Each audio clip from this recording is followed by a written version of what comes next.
Open world games have become some of the most popular games on the market today, with marquee successes such as The Witcher 3 and Fallout 4 this generation alone. It's a good time to be a fan of the genre, but not all is perfect. There are a few aspects of open world games that gamers don't like. In this video, we'll be going over 7 things gamers hate about open world games. Let's get right into this. Number 1, performance issues. Open world games are massive. Many of them are technical marvels in terms of scope, but there are issues with several open world games in their performance, especially when you're playing on a console. It's not unreasonable for the gamer to expect at least 30 frames per second out of their games even on consoles, but many open world games fail to achieve that. The Witcher 3 had frame rate issues at launch, Fallout 4 is an absolute nightmare on consoles, especially the PS4. Just Cause 3 is absolutely awful not only on consoles but PC too. I sympathize with the developers and understand these games are so huge, there's so much going on that the frame rate isn't always going to be consistent. But come on, it's 2016, at least 30 frames per second should be the norm.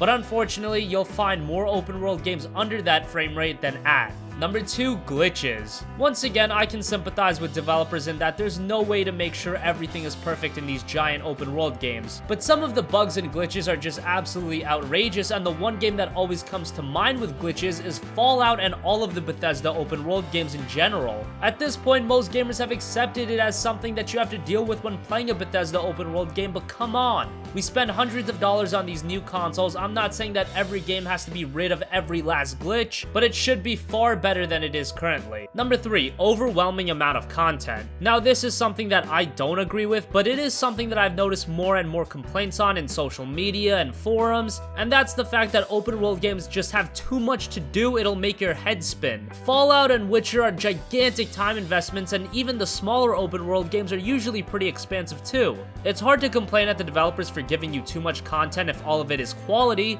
but sometimes that's the issue. Not all of it is quality, and that bridges me to number 4. Number 4, unmeaningful side content. When you have games that take north of 100 hours to complete, it's hard to make all of that content captivating. So what we get a lot of the times is tacked on side missions to inflate playtime. The type of content that has absolutely no consequences to the world, characters, or story, and it's just added on there to say, hey, look at how much time you're going to be playing our game. Your frying pan. Mine? But mine were black with soot, and I could see myself in this one if I wanted.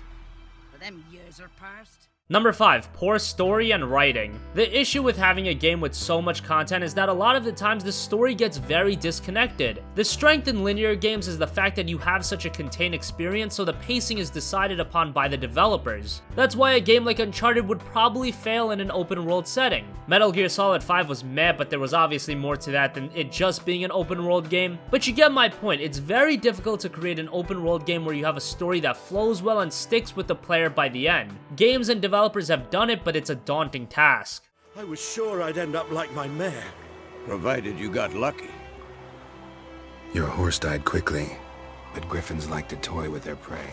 Number 6, load times. The last thing we want to do after coming home from a long day is sit through loading screens that last north of a minute. Skyrim on PlayStation 3 was really bad with load times. Fallout 4 followed a similar path, and possibly the most notorious of this generation was Just Cause 3. You were waiting 90 seconds, 2 minutes, sometimes even longer than that. On the surface, you might think 90 seconds isn't that long, 2 minutes will go by really quickly. But when you're just sitting there staring at a blank screen, eagerly waiting to play your game, it gets really annoying really quickly. And finally, number 7, tacked on open worlds. It's become pretty common these days for developers to take games and franchises from the past and drop them into an open world setting. Some turn out really well, others not so much, and it just seems like something tacked on. Metal Gear Solid 5's open world wasn't that great. Did it really benefit the game in any meaningful way? Not really. You could make the argument it hurt the game. It was just something that was unnecessary. There are games that really thrive on being open world, but there are games that should be left more linear and closed off. So that wraps up 7 things gamers hate about open world games. The genre is obviously a great one, but it's with its faults. There's definitely room for improvement, and hopefully we see that in future open world titles. What do you think? Do you agree with our list? Think we were off base? Comment your thoughts down below. Thank you for watching, and goodbye.